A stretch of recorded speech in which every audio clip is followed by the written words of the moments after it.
Benefits तो इसमें बहुत सारे 42 प्लस सेफ्टी फीचर्स आते हैं इसमें। वो मैं समझ गया, but as compared to Harrier XU700 को शायद तो क्यों प्रेफर कर रहा है, क्यों करना चाहिए? आपने जो दोनों गाड़ियों का नाम लिया है, ठीक है, एक्चुअली क्या रहता है, इस व्हीकल्स का कंपैरिजन जो होता है क्रेटा और सेल्टोस से होता है, हेरियर से नहीं होता है, ठीक है, क्योंकि डायमेंशंस वाइज यदि आप कैलकुलेट करेंगे तो हेरियर बड़ी है, ठीक है, XUV700 जो है वो भी बड़ी साइज में बड़ी है, ठीक है।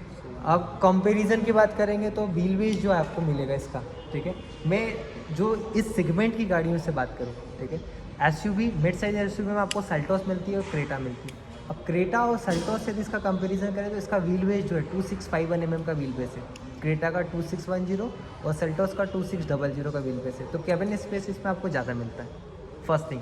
सेकेंड, सेल्टोस में आपको वेंटिलेटेड सीट्स नहीं आती है टॉप में,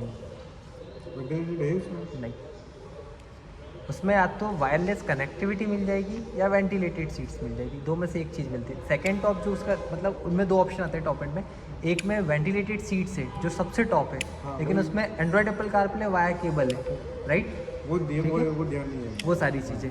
फिर उसके बाद सेफ्टी फीचर्स की बात करें हम तो इसमें आपको MQB ASR जैसे फंक्शंस मिलते हैं, एंटी स्लिप रेगुलेशन, ठीक है, मोटर स्लिप रेगुलेशन आता है MSR, उसके बाद traction control, heel assist, hold assist, उसके बाद आपको मिलता है EBD electronic brake force distribution, ठीक है, पर्टिकुलर टायर को इंडिविजुअली ब्रेक फोर्स डिस्ट्रीब्यूट करता है, ये कोई भी कार में रहता है।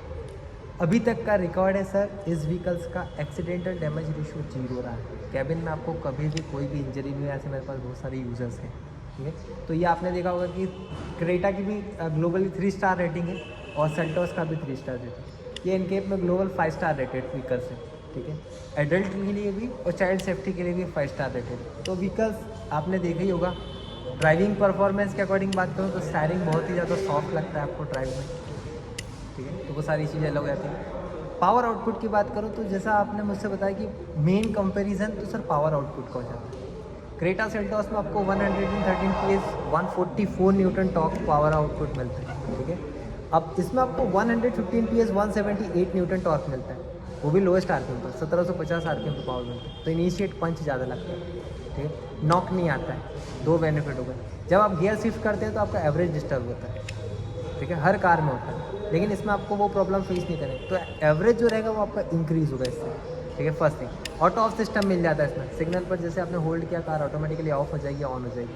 1.5 में एक्टिव सिलेंडर टेक्नोलॉजी आती है, उसमें होगा ना जो आपका डिजिटल मोड में जो क्या बोलते हैं आपका ऑटोमेटिक है, उसमें होगा, दोनों में ही ऑटो ऑफ सिस्टम होता है, मैनुअल में भी रहता है, मैनुअल में भी auto off system. Plus second thing आपको जो इसमें मिलता है एक एक्टिव सिलेंडर टेक्नोलॉजी का जो फंक्शंस मिलता है। फॉर एग्जांपल 4 सिलेंडर कार है, ठीक है, जब परफॉर्मेंस की बात आती है कांस्टेंट स्पीड में आप चलते हैं, ठीक है, ऑन हाईवे हो या इन सिटी हो, तो ये 2 सिलेंडर ऑटोमेटिकली अपने शट डाउन कर देता है, तो वहाँ आपका फ्यूल जो है वहाँ थोड़ा सा सेफ होगा, तो एवरेज बढ़िया मिलेगा, ठीक है। और बिल्ड जो है गैल्वेनाइज स्टील से बना होता है सर, ठीक है, तो आपको देखा होगा हमको नहीं, दोनों में क्या डिफरेंस है आपकी एनिवर्सरी एडिशन, एनिवर्सरी और सिंपल में क्या डिफरेंस है? स्टाइल में क्या आपका जो स्टाइल जो आप दे रहे हो ना, एनिवर्सरी एडिशंस और नॉर्मल स्टाइल वेरिएंट में सर 2 टाइप्स के डिफरेंस हो जाते हैं मेन, ठीक है। अपन बाद में अपन कार्स में देखते हैं डायरेक्ट लुक में आपको जो कॉस्मेटिक में जैसे क्रोम मिल जाता है, क्रोम पियानो फिनिश में आपको ओवरऑल डैशबोर्ड में एनालॉग जो बैजिंग मिल जाती है, बैजिंग मिल जाता है। एनिवर्सरी एडिशन की सर पूरी किट अलग होती है, इसमें आपको जो पिलोज वगैरह होते हैं उस पर एनिवर्सरी का मेंशन हो जाता है, ठीक है, हाँ, रेस्ट के लिए आपको जो नेक रेस्ट लगा हुआ है, ठीक है, उस पर जो कुशन लगा हुआ है उस पर भी आपको एनिवर्सरी एडिशन की बैजिंग मिल जाएगी। क्या हाँ बताओ, क्या देखना चाहते हो? बताओ ना भाई क्या बता रहे थे? ठीक है, तो इसमें आपको बैज मिल जाएगा आपको एनिवर्सरी एडिशन का। ये हमारा जो व्हीकल से जब हमारी एनिवर्सरी 1 ईयर कंप्लीट हुआ था तब उन्होंने अपडेट किया था इसको, ठीक है, तो तभी सीट रेस्ट ऊपर करने का है क्या? सीट एडजस्टमेंट मैनुअल है, वो भी को ड्राइवर सीट के लिए नहीं, सिर्फ ड्राइवर सीट के लिए अवेलेबल होता है, ठीक है, आप एडजस्ट कर सकते हैं। हाइट एडजस्टमेंट का जो ऑप्शन है वो सिर्फ और सिर्फ ड्राइविंग सीट में, बाकी आपको को ड्राइवर सीट में फ्रंट बैक और रिक्लाइन का ऑप्शन होता है। चिलर ग्लो बॉक्स दोनों में ही आता है, एनिवर्सरी में भी स्टाइल में भी, ठीक है, दोनों सेम साइज, गोल्ड मतलब कार एक्चुअल सेम ही है, ठीक है, कोल्ड ग्लोव बॉक्स है ना ये? हाँ कोल्ड है सर, कार दोनों सिमिलर है, दोनों कार में जो है सिर्फ लुक में आपको उन्होंने थोड़ा सा क्रोम फिनिश का और स्टिकर का जो उन्होंने फिनिश दिया है, मतलब स्टिकर्स वगैरह का थोड़ा एडिशनली दिया है। तो ये सारी चीज़ें आपको एनिवर्सरी एडिशन में मिल जाएगी। बस हम ये इसमें एक ही वाला जो ऊपर में ये सामने वाला जो क्रोम टायर टायर का साइज़ क्या होता है? 17 inch diamond cut alloy with 17 inch. Same to same आपको स्टाइल में भी मिलते हैं। ये क्रोम का डिफरेंस है।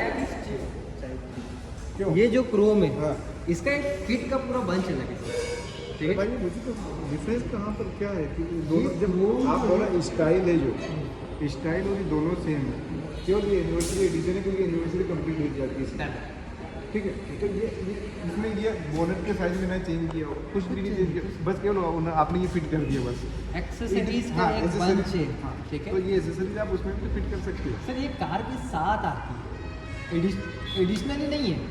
फॉर एग्जांपल जैसे वो मोंटे कार्लो, ठीक है, मोंटे कार्लो में आपको ड्यूअल टोन मिलता है, ठीक है, वो स्टाइल में नहीं आ सकता। मोंटे कार्लो का डैशबोर्ड रेड होता है, वो स्टाइल में नहीं आ सकता, ठीक है। उसके ओआरवीएम ब्लैक होते हैं, वो स्टाइल में नहीं आ सकता। अब मोंटे कार्लो का एक और चीज़ बताता हूँ, आइए सर। मोंटे कार्लो में एक किट आएगी, उसमें हर जगह तो मोंटे कार्लो का बैच ठीक है, समझ गया भाई। मोंटे कार्लो में ओवरऑल जहाँ जहाँ फिट लगेगी, मैटिंग यदि है तो मोंटे कार्लो की रहेगी, ठीक है, कुशन है तो मोंटे कार्लो की रहेगी, सारी चीज़ें मोंटे कार्लो की रहेगी। एनिवर्सरी है तो एनिवर्सरी की किट रहेगी, स्टाइल है तो स्टाइल रहेगा, तो वो डिफरेंस है। अब जैसे इसमें ब्लैक फील आता है, ठीक है, इसको मोंटे कार्लो क्योंकि इससे उन्होंने बेच किया और अंदर बिल्कुल सही। अभी जैसे इसमें अब यहाँ क्रोम नहीं आता, हर कार में आता है, इसमें सर टॉप एंड अभी क्रोम आना चाहिए, लेकिन इसमें क्रोम क्यों नहीं है? क्योंकि उसका रीज़न है सर, इसमें जितना भी बैज लगा हुआ है, जितनी भी बैजिंग है, फॉर एग्जांपल ब्लैक क्रोम है, ब्लैक बैजिंग है, ब्लैक पोशाक का आपको जो स्टिकर्स लगा ब्लैक है, स्टार्टिंग में ब्लैक मोंटे कार्लो का बैज लिया हुआ है, हनी क्रोम को जो ग्रिल है हमारा सिग्नेचर ग्रिल ये भी ब्लैक कलर में आता है, ये ब्लैक, तो ये क्या है, ये पूरा एक व्हीकल ही अलग हो गया है। एनिवर्सरी व्हीकल थोड़ा सा डिफरेंट है, साइड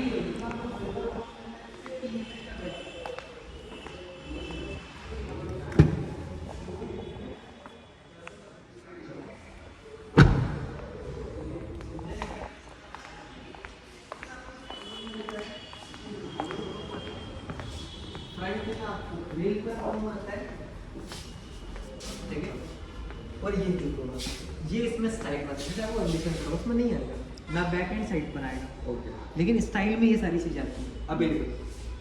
तो ये डिफरेंस स्टाइल में क्रोम में केवल ये आपने ये दिया होगा। स्टाइल ऊपर क्रोम side में ये आएगा, हाँ। साइड में आएगी हाँ ठीक है, वो side road Chrome, cladding Chrome, boot Chrome, जो कि आपको दूसरे व्हीकल्स में जैसे एम्बिशन खड़ा हो इसमें नहीं मिलेगा। इसमें सिर्फ ये जो ग्रिल का जो क्रोम है ये तो ओवरऑल सभी व्हीकल्स में आता है। बाकी जो क्रोम स्टार्ट होता है वो स्टाइल से होता है। बट स्टाइल ये एनिवर्सरी से अपर ब्रांड है ना, ये अपग्रेड उससे ऊपर वाला ब्रांड है ना। दोनों सिमिलर है, ओके। सिमिलर है दोनों। सिर्फ एनिवर्सरी जो है हमारे एनिवर्सरी जब कंप्लीट हुआ था 1 ईयर तब उन्होंने अपडेट किया था kits. As compared to style और मोंटे कार्लो का प्राइस कितना डिफरेंस आ रहा है? प्राइस में तो सर काफी डिफरेंस है। एक शोरूम प्राइस में अप्रॉक्स 60-70 हज़ार रुपये का डिफरेंस आएगा मोंटे कार्लो साइज में, क्योंकि because of extra features, extra look. अब उसमें आपको इंटीरियर डैशबोर्ड रेड मिल जाएगा, कॉम्बिनेशन अलग है, स्टाइल का जो प्राइस है, ठीक है, उसमें आपको वर्चुअल कॉकपिट और जो एनालॉग मीटर दोनों मैनुअल मिलते हैं। इसमें स्टाइल में आपको 10 इंच डिस्प्ले की जगह 8 इंच डिस्प्ले भी और एनालॉग मीटर वर्चुअल कॉकपिट मिलता है। तो स्टाइल्स में आपको मैनुअली 2 ऑप्शंस मिलते हैं सर, 10 इंच डिस्प्ले विद आपको virtual 8 inch display with virtual cockpit, 10 inch display with analogue meter. Overall चीज़ें सेम होती है। एक बहुत बड़ा डिफरेंस होता है जो होता है स्टाइल्स में और नॉर्मल 10 इंच डिस्प्ले में। जो आपको 10 इंच डिस्प्ले होता है उसमें आपको स्कोडा का म्यूजिक सिस्टम इनबिल्ट सबवूफर मिलता है म्यूजिक सिस्टम में, ठीक है। जबकि यदि आप 8 इंच इंफोटेनमेंट सिस्टम व्हीकल्स देखेंगे तो उसमें आपको पैनासोनिक म्यूजिक सिस्टम मिलता है, उसमें स्कोडा का बैज नहीं होता है, ना ही उसमें इनबिल्ट सबवूफर होता है। तो ये बहुत बड़ा डिफरेंस होता है। वायरलेस कनेक्टिविटी होती है 10 इंच डिस्प्ले में, Android Apple CarPlay. 8 inch infotainment जो सिस्टम होता है उसमें वायर केबल होती है। तो डिफरेंसेस है।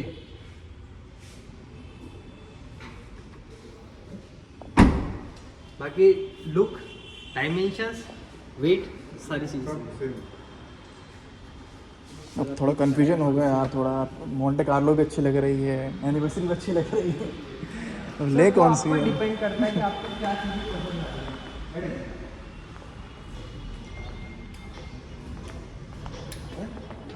चाय ठंडी पिला दोगे आप? नहीं, चाय पीते हैं, ना ना चलो चाय पीते हैं, चाय पे चर्चा की जाए अब। तुम नहीं पियोगे भाई? चाय नहीं पीते? शाम को मुकेश भाई चाय नहीं पी रहे यार? ठंडी चाय पीते हो?